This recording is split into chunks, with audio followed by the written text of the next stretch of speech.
again, Insiders. This is a bonus episode of your Monday download. So this is going to tag on with the one I just did on Fannie Mae. And it's because it's along the same lines, and it's something that we have to get out to you right away. Not something I want to hold for a week and get out to you next week. I'm titling this episode of your Monday download that we've confirmed Wells Fargo wants your house, or they want your short sale as an REO.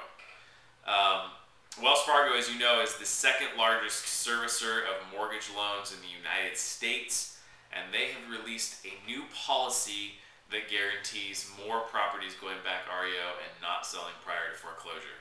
So, depending on where you're at in the foreclosure auction process, Wells Fargo may or may not postpone that foreclosure auction. So it's not quite as hardcore as Fannie Mae in the sense that they absolutely will not postpone the foreclosure auction, but it still is critical for you to understand because this has nothing to do with the investor. It's a policy that they've come up with as a servicer. This is something that we saw repeatedly online, and we did confirm with Wells Fargo last week. We got on the phone with them and confirmed that this is a policy that they have recently come out with.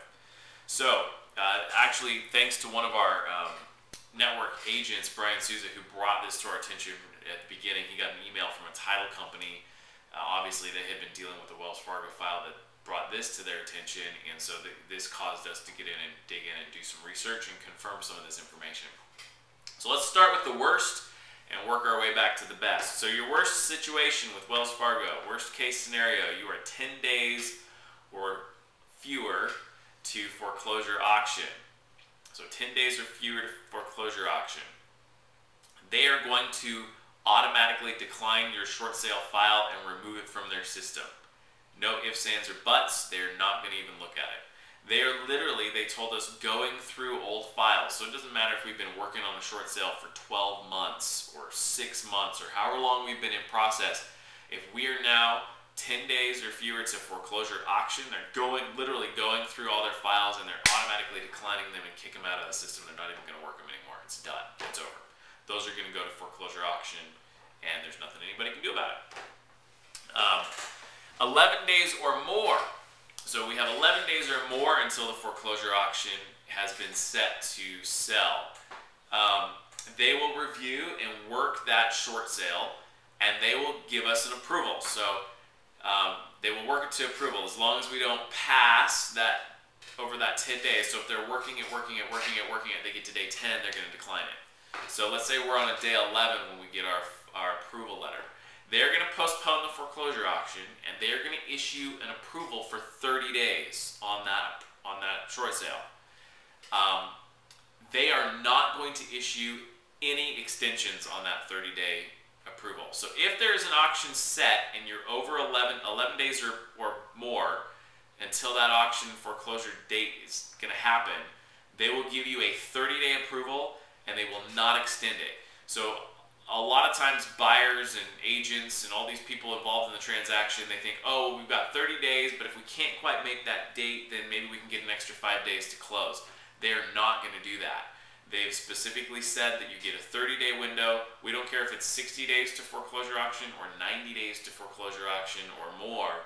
We're going to give you a 30-day window to close, and if you don't meet that, we're going to decline the file and we're going to take it to auction. They're getting pretty hardcore. That's why I started off by saying Wells Fargo has confirmed that they want your house.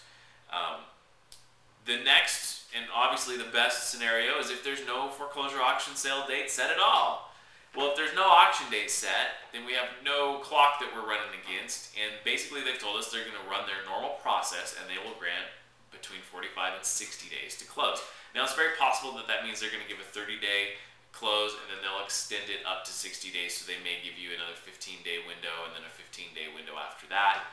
But they've said they'll give between 45 and 60 days for closing. If, however, during that closing process, a foreclosure auction date is set, then they're going to revert immediately back to their original policy, which is no extensions. So how we're interpreting that is if, let's say they give a 30-day window to close, and they said, well, we'll extend it out if you need to. And then on like day 25, there's an auction date that's set, and we go on day 30 and we say, hey, we need an extension. We're interpreting that as them saying, sorry, there's an auction date set, we can't extend it. Now, there's a possibility that we can get an argument, we can try and get them to do that, but there's also the possibility that they're going to hold to that policy, and it's just is what it is. So what does that mean for you and your buyers? Again, very similar to the solutions that we're coming up with Fannie Mae, buyers really have to be aggressive. Now, if you've got an auction date set and you've got a buyer involved in your transaction, and I would get them moving forward. You absolutely don't want them to go over 30 days. So by being proactive, 30 days really is a sufficient amount of time to close. Now, I know that there are some loans out there, like USDA loans and different things, that need more than 30 days to close. They have 45 or 60 day waiting period. You know what? If there's no way to get around that from a lender's perspective, then that buyer needs to probably rescind their offer and get out of the mix, because it's not going to happen.